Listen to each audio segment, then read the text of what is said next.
Welcome to the Staffing Playbook podcast, your go-to resource for navigating the dynamic world of staffing and HR. I'm your host, Stephen Farrell. Join me each week as we dive deep into the strategies, insights, and stories that shape the staffing industry. From the latest trends to expert interviews and practical tips, we'll equip you with the right tools and knowledge to succeed in the staffing industry. Whether you're a seasoned professional or just starting out, the Staffing Playbook is here to help you play your best game. Let's get started. 10, 9, 8, 7, 6, 5, 4, 3, 2, 1.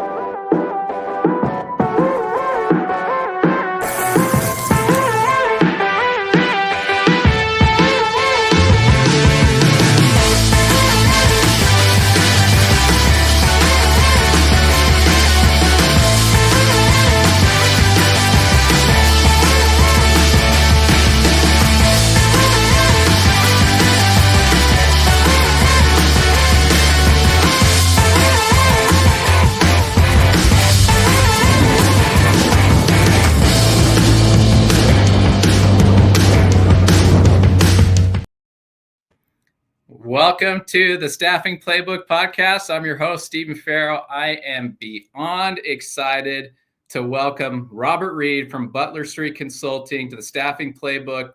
This episode is going to be insightful and entertaining. What's our topic? We're going to be talking about mastering discovery meetings, leveraging Robert's experience in improv techniques for effective prospecting and staffing. And we're going to have a lot of fun. Robert, welcome to the Staffing Playbook. How are you doing today? I am doing well. I would tell you that intro is awesome. Like, what a cool, high energy intro to this podcast. I love it. Really glad to be here. It's the Friday before holidays, so it's a great time to let's talk sales and discovery meetings. Let's do it. So I may botch this introduction, so correct me where I go wrong, but Robert, he's really had this journey from being a staffing leader at Randstad to a corporate trainer and performer.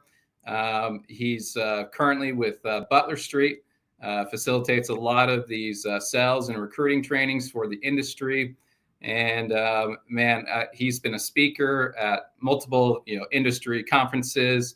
Last year was at the NISA Sales Summit. He's going to be speaking this year in Orlando in February. And so just what a treat to have you on here. Appreciate your time today. Yeah, absolutely. Yeah, I think you hit the nail on the head. It's I get to marry kind of the world of my staffing experience with also improv comedy and bringing all that together into training facilitation. I have found a great job at Butler Street. I love getting to work with recruiters, sales professionals, leaders, and just helping them get better at their roles. I love that. So before we get started, can I just tell you, this past month, like November leading into December, I have never learned so much in my life in such a short period of time about drones, aviation lights, FAA regulations. Like, I don't know if you've been following the news, but the New Jersey drones and beyond, I never thought I'd learn that much about drones my entire life. And I'd learned it in like 1 month. No, it's interesting how something becomes newsworthy and we all educate ourselves on something we didn't think we needed to know about. That's right. All right, so let's dive into this. This is a hot topic for people in the staffing industry, regardless of what vertical you support: healthcare, IT, light industrial, construction, and beyond. Discovery meetings are important, and this is really where the rubber meets the road. You've done your research, you found who you need to contact, you've gotten past the gatekeeper, and now your wishes have come true. You are sitting in front of one or many of the decision makers to have an effective discovery meeting, and yet it just goes south. You thought you said all the right things, asked all the right questions, and you still don't get the business. And I want to note that the staffing industry is down. We've had a historic year this past year. It's been tough to get business out there. But I think many people tuning in today, they want to know what they can do better when it comes to their approach in discovery meetings. And so given that you've built a fantastic career in staffing, Now you train staffing professionals, your expertise both in staffing, improv. How's that experience really shaped your way of how you teach people to approach a discovery meeting? Well, I think what's really nice is understanding the industry, having worked in the industry for 13 years. I think it makes it a lot easier for me to connect with the people that I'm training, because I'm not trying to figure out the world that they live and operate in. I did it. I did it for 13 years. And so I think really bringing that expertise and that knowledge is really helpful to get the learning to happen quicker. Because if I'm trying to figure out what the other person's world is all about, just slows down the process. So really being able to talk about, all right, here's this concept, now apply it in your role. And I can be very specific because of that industry knowledge, I think really helps a lot. So yeah. Yeah, it's interesting because when you and I are first talking about just discovery meetings and improv, recently I've been kind of leaning into how can I teach my team to be not only prepared and equipped to go into these discovery meetings, but to also be prepared to pivot that improv side of it when something comes up or question or even a comment comes up that you're just not 100% prepared for. How do sales get prepared for the unexpected questions and answers that they come into those discovery meetings? Yeah. It's kind of a two-parter here. So I guess the first thing that I want to do is really kind of explain what improvisational comedy and theater is for maybe some of these listeners who are like, Yeah. and I have an idea of what it is, but I don't really know what it is. So when we think about improvisational comedy and theater, this is an art form. It is a very high stakes art form because the actors take the stage. There is no script, so there are no lines of dialogue pre-planned. There are no props, no costumes, no set pieces. Basically, you've got actors that take the stage and they create scene work and comedy out of nothing but a single audience suggestion.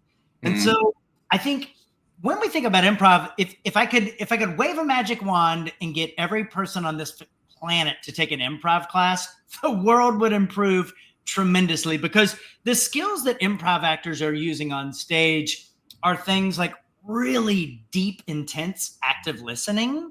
And for me, I think one of the most important things when it comes to active listening is it's not only hearing and absorbing what the other person's saying, but it's knowing what to do with that information, which I think is really where the magic happens in improv. And in the improv world, we call one of the core concepts is called yes and it is imperative to have that concept in play when you're on stage. And Stephen, it's really this idea where if you present something, I'm going to say, cool, got it.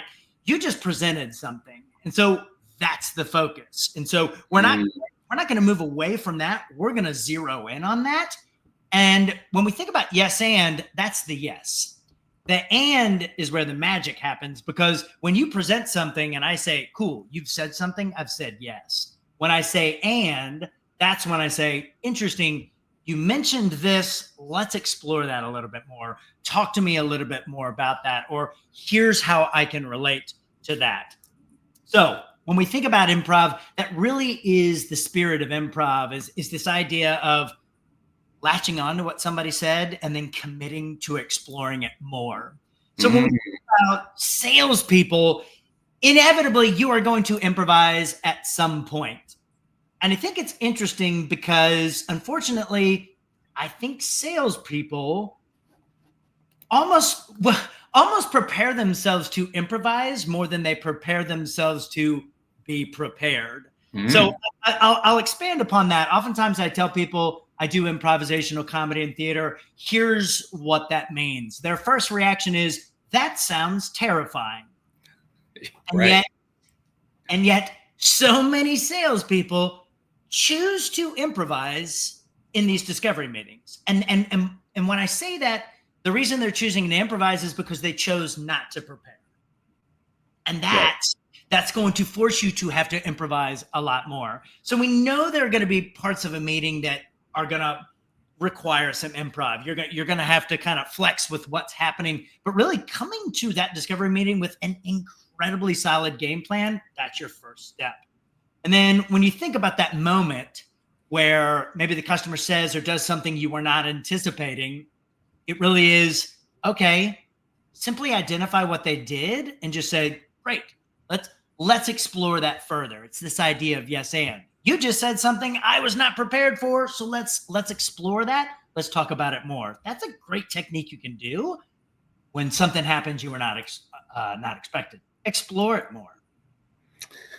You just dropped a lot of information in 60 seconds. I want to unpack this because that was really good. I like the two first comments you made. Game plan, that's the first step. Come prepared. And I think that's crucial.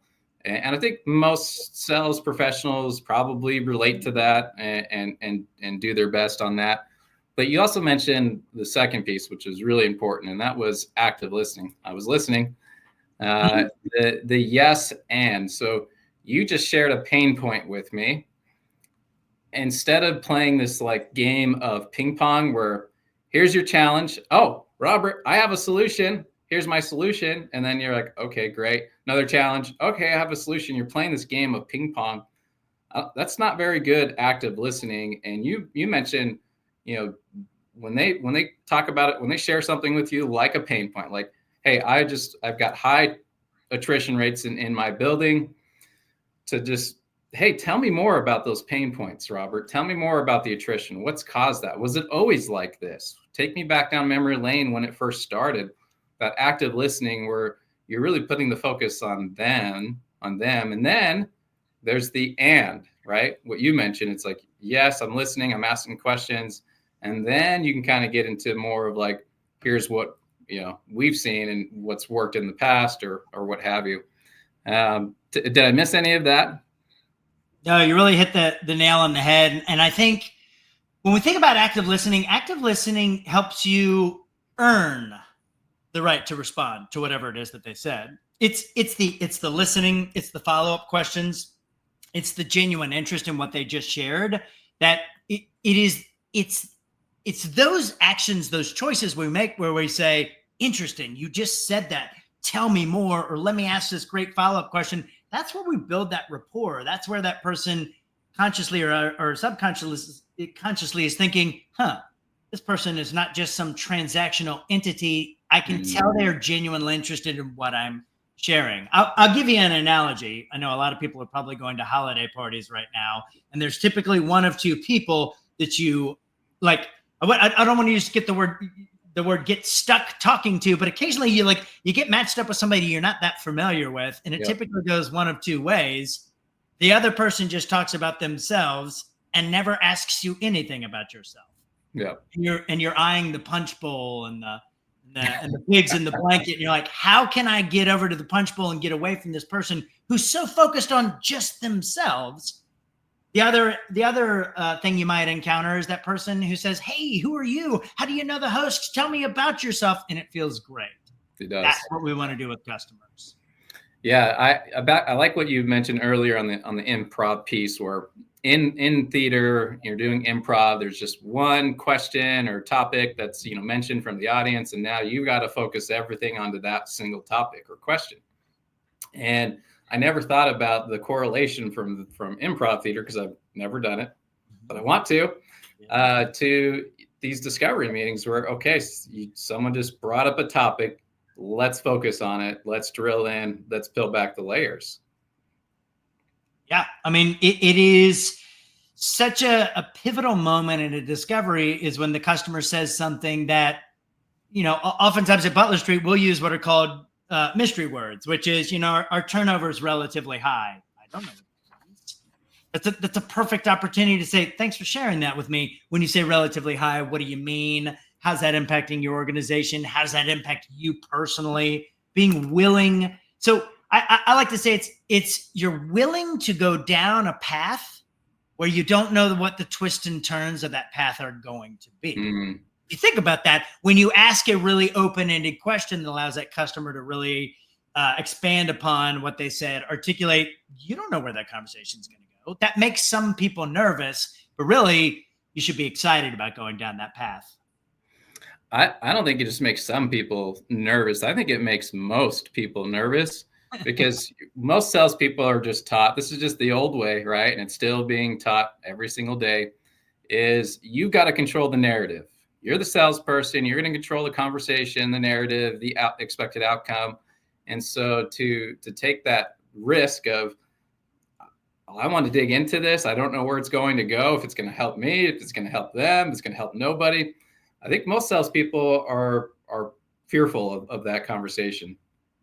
Yeah, I would agree with that. It's interesting. I think as salespeople, we think our role is to talk and pitch and sell, and so knowing that that's what we think we should be doing, we end up talking way too much. Probably we're that person at the holiday party who's only talking about themselves. That's how the customer feels. They're literally sitting there like this. When is this person going to stop talking? Yeah. I don't know what you're saying. I don't really know how this pertains to me. And that typically happens when we just haven't let that customer talk. I want the customer talking way more than I'm talking, because when they're talking, they're just feeding me data and information that just ensures that I'm more well-informed as the conversation continues. If all I'm doing is talking, I'm really just shooting myself in the foot. Yeah, you really are. It's interesting because you have, most salespeople are taught to come to the table with a pitch deck, have a PowerPoint, and let's inform Robert about everything that makes our company so great and better than everyone else. We have all these innovative technologies and processes, and we're number one in this and that. And, if you're a customer and you're seeing that, it's like, that's great. I could have just Googled you and I probably already did. So you're not telling me anything new, but you haven't taken the time to understand my real needs and challenges. If I have an active pain, or even maybe a latent pain that I just don't recognize anymore. And you're never going to give me that opportunity to discover that and to share it. Yeah. I mean, the approach you described that most salespeople is, hey, let's just throw everything at the wall and hopefully something sticks. What a waste of the customer's time. They don't want you to just throw everything. They want you to ask targeted questions so that you don't have to throw everything. You ask the right questions, you uncover the pain, you hear what their challenges are, and then you say, great, we got a lot of different ways that we could go, but based on what you said, let's go down this path. Because that seems to be what would make the most sense with your situation. Right.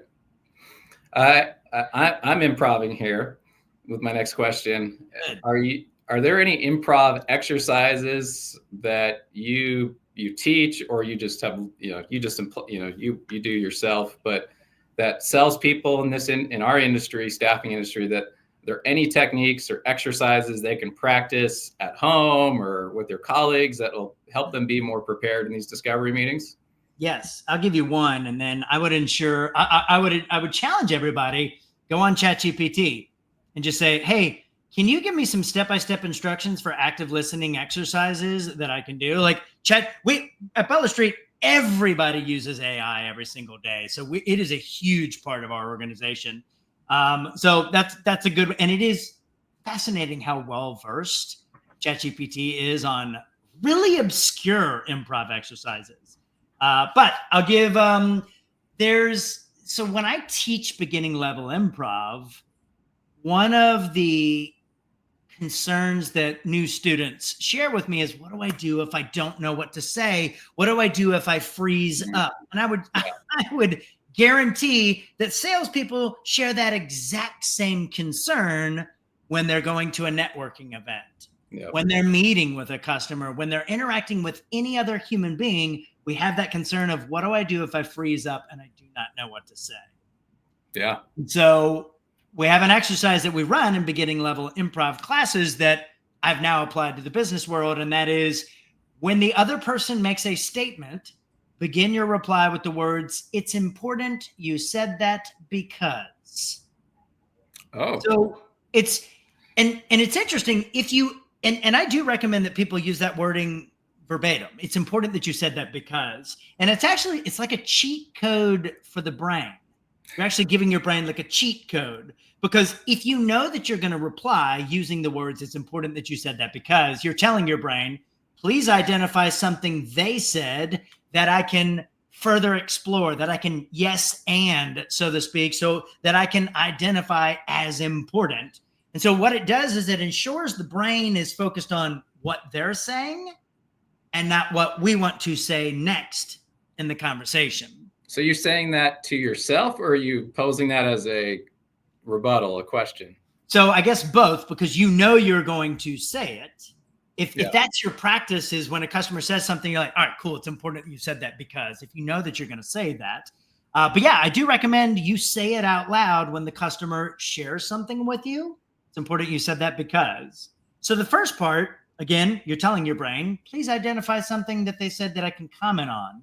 The magic happens when we say because. Mm. Even if you think about it, you say something, it would be really weird if I said, it's important you said that because. Right? Like, Yeah. you can't do that. So the word because jumpstarts your brain. Your brain hears that word, senses that word, and says, oh, I have to keep talking. And so the brain in the background is filling in the gaps. It's like, all right, this is important because where can I go with this? It's important you said that because I'd like to hear more. Tell me more about that. It's simple as that. So your question, you're asking yourself that question, and then that's going to help you prompt maybe the next question of, well, tell me more of why you just mentioned that concern, or tell me why that's important to you, something like that.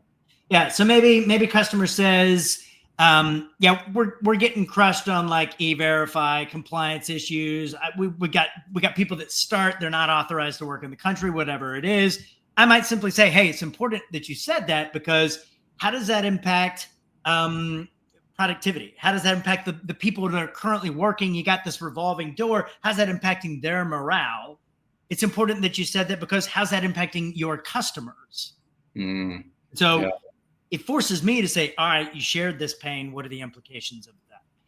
Well, that's really validating, because you're leaning into what they just shared, that it's important to them. Now, tell me why that is important to you.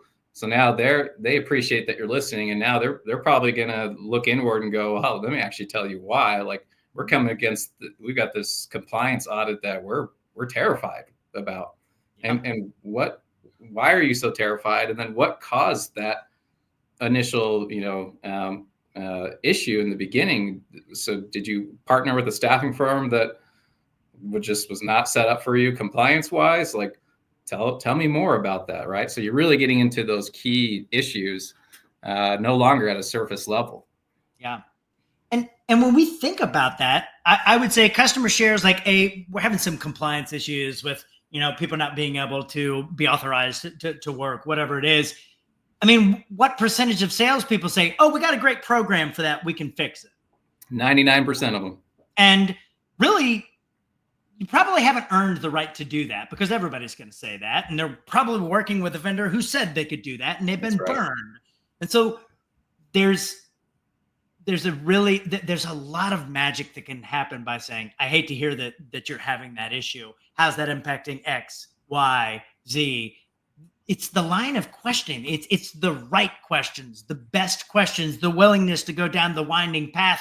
That's when the customer says, thanks. All right. Thank you for just having a genuine interest in my challenge. Yeah. Well, I think this is a really important topic, because up until, COVID, this business was transactional. Staffing was treated as a commodity. It's like, hey, give me a person. Thank you. Send me the bill. Right. And then COVID hit, and we had this mass, layoff during the shutdowns. And then this huge, screaming from the market saying, we need our people back and we need double the headcount. And so, agencies scrambled, they did their best. But post that screaming back to the market of that labor, now it's more, they want someone that is a strategic partner in their business, understands their needs, understands their challenges, have had prior success in addressing those, really being that subject expert for what their problem is specifically. And I think that there's a huge challenge there, because we're still stuck in that transactional mindset of like, hey, we got this, we can handle compliance, we always have, let's move on.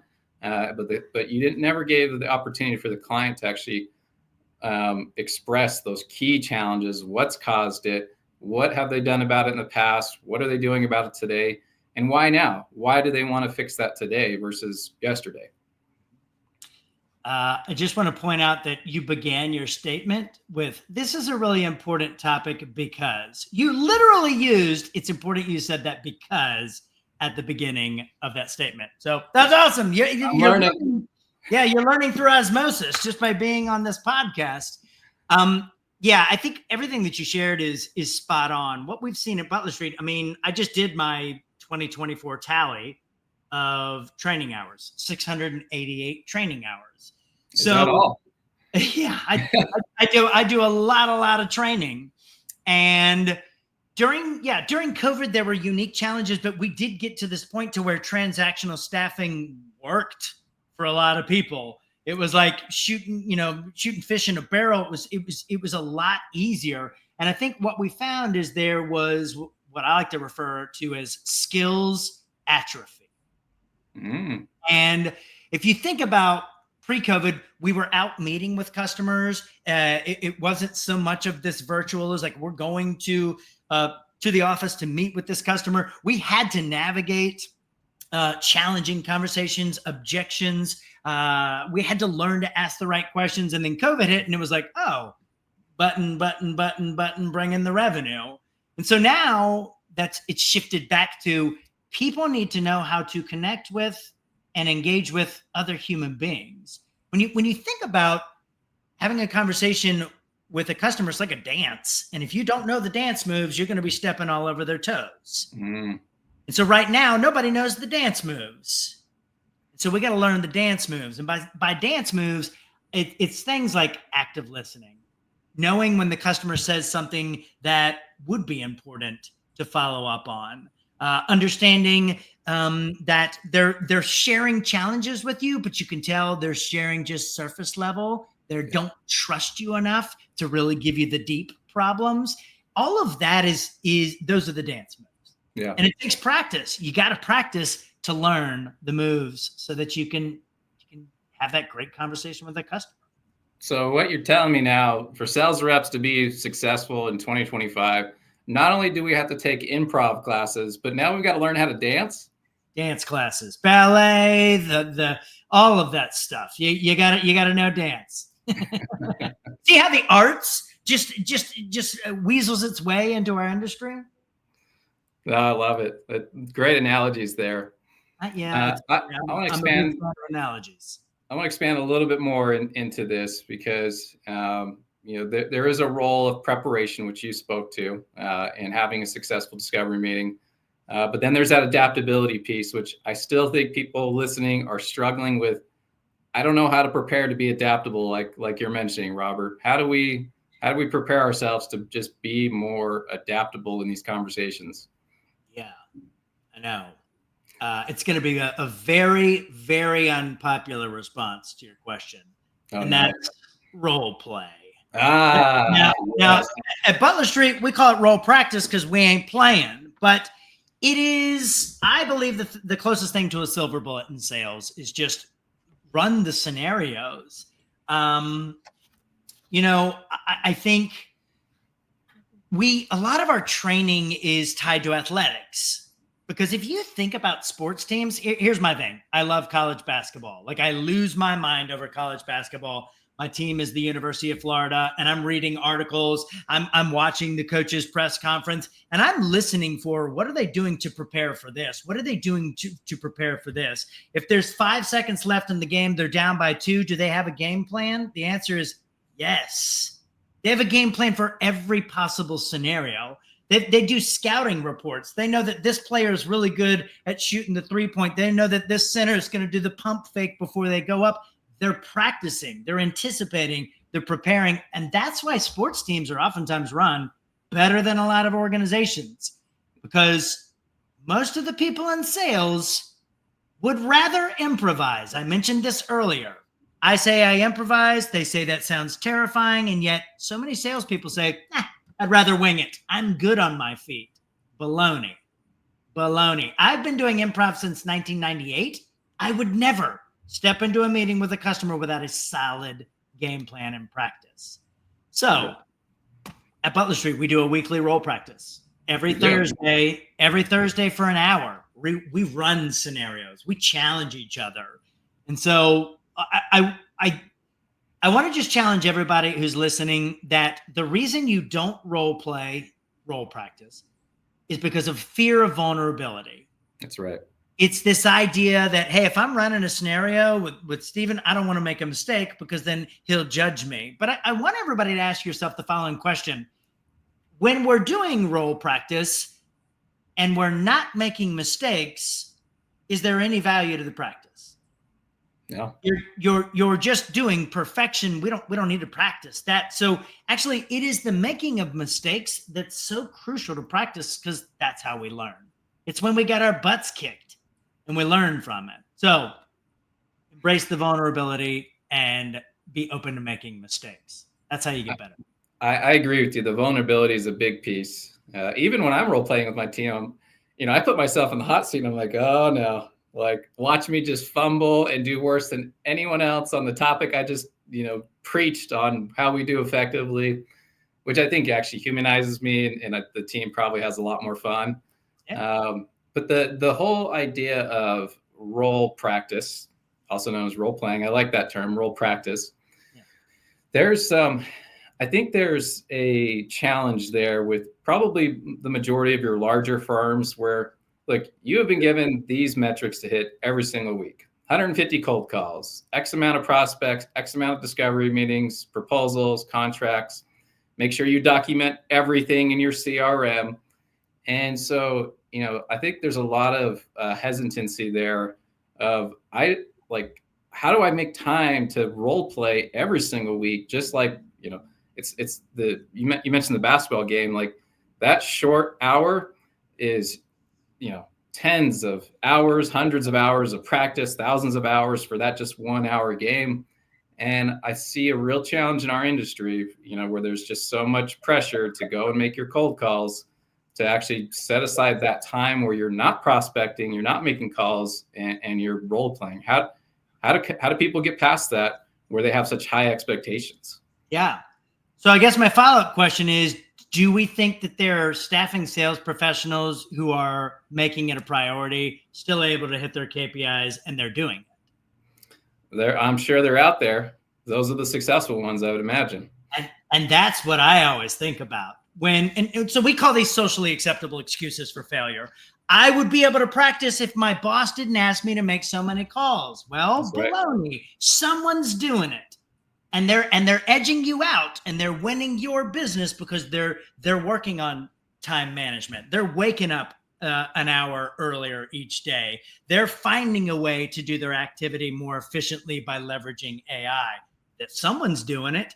I want to be in the group of the someones. Now, easier said than done. I get it. And so that's why we always think about just get a little bit better every single day.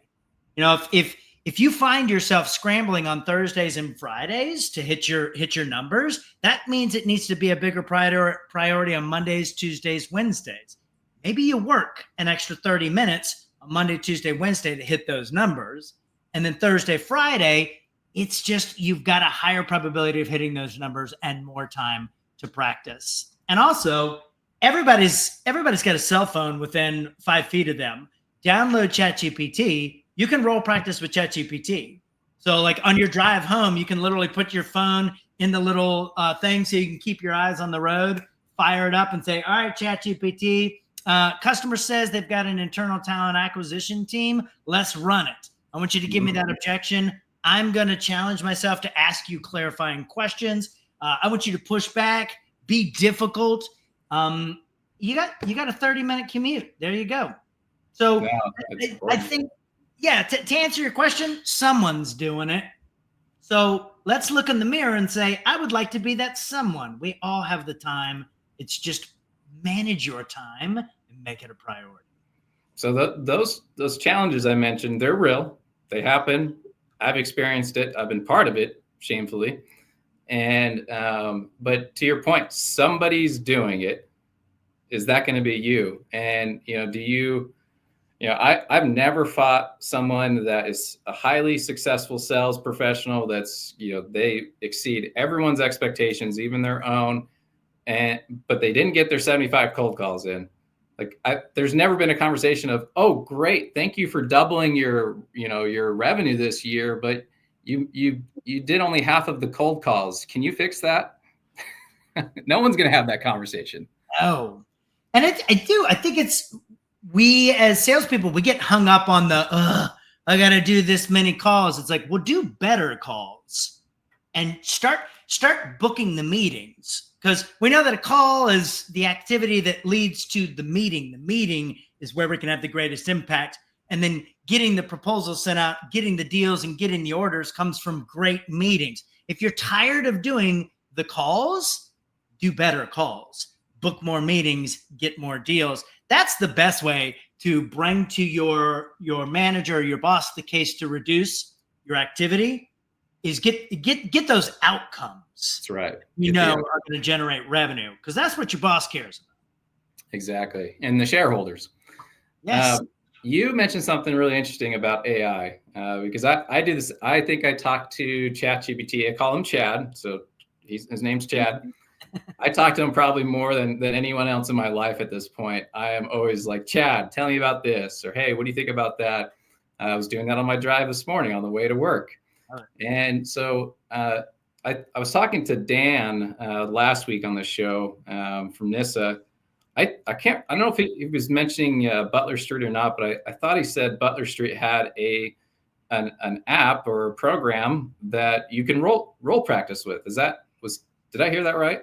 Yeah, so in ChatGPT, the GPT stands for Generative Pre-trained Transformer. So at OpenAI, the company that created ChatGPT, they have hundreds of human beings that are just training ChatGPT. They're monitoring chats. If they see a chat didn't kind of work out, ChatGPT struggled, they're looking into it, they're researching it, and then making sure ChatGPT has what it needs. That's what we created.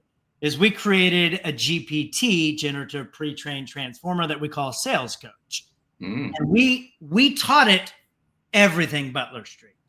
And so we have a sales coach, we have a recruiting coach, we have a leadership coach, and it literally knows every concept that we train.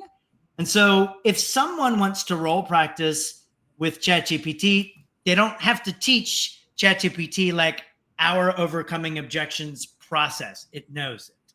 And so they're able to just say, all right, let's role practice this scenario, go. And it picks up with all of this knowledge of all of these different techniques. It's able to provide feedback on how they did in terms of executing the different concepts. Yeah, wow. It's cool. That is really cool. That's one of the best things about AI. Dan and I were talking about AI as well, and how, don't use it to replace you. Use it to help you, to help become more polished in your conversations, in your discovery meetings.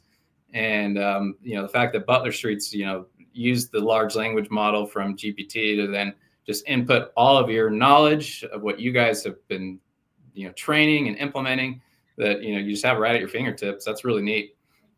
Yeah, it's pretty awesome. It's interesting. I think it was the CEO of NVIDIA was asked, hey, is AI going to replace human beings? And he said, what AI is going to do is the human beings who are really good at using AI, they're going to do well. The people who don't embrace AI will be replaced by AI. And so investing in AI, I mean, it's all hands on deck at Butler Street. We are required to use it daily. Every single Friday, we have to submit an insight to the whole team about what we learned on AI. It's a big priority. Wow. We're not messing around with it. Yeah, it sounds like it. All right, back to the discovery meeting. Your content's very creative. I've learned a lot just talking to you right now. Is there a place, and if so, how do sales professionals make the discovery meeting just more engaging, more memorable? Someone like yourself that really presents well, can improv well, comes prepared to the discussion, and all those things are important. But how do they make it just more engaging and memorable, in a discovery meeting? Well, Practice for sure. Like if you don't have a game plan for your meeting and you haven't actually practiced how it's going to run, what that means is you're going to be nervous. You're going to be anxious. That's how we feel when we don't have a solid game plan or we have not anticipated how that meeting's going to run. So preparation and practice, huge. If you want your meeting to be engaging, you want that customer to feel comfortable, you got to prepare. And it's interesting. One thing I want people to remember, your customer does not want to be in control of the meeting. And yet so often we are so underprepared, the customer feels the need to take the reins because they're like, you have no idea what you're doing. Let me just take the reins. And I'm going to take this stagecoach and get you out of my office as quickly as possible. So just remember that they don't want to be in control of the meeting. They don't want to be in control of the phone call. You are in control. Have a solid game plan. Run it. If you're prepared and you practice, you'll be more confident. That naturally is going to make it a more pleasant experience for everyone involved. Second answer to that is, Stephen, what are your hobbies? What are your interests? If someone said like, hey, what are you most interested in? What would you say that would be? Trail running. Trail running. I love it. So if in my research for my meeting with you, I identify that, I figure that out, I'm opening the meeting that way. I'm going to say, all right, Stephen, thanks so much for meeting with me today. I've got a whole agenda laid out for you, but I got to say, we always research our customers before we meet with them. And I discovered that you're into trail running. I don't know the first thing about that. I live in Florida. We don't have hills or, we've got trails, but it's like, how is that different from just road running? Like, give me a little insight there. I love that. I always hated we train salespeople to like look on their bookcase. What do they have back there that you can speak to? Like, oh, you got a Tony Robbins book. I love Tony Robbins. Tell me more.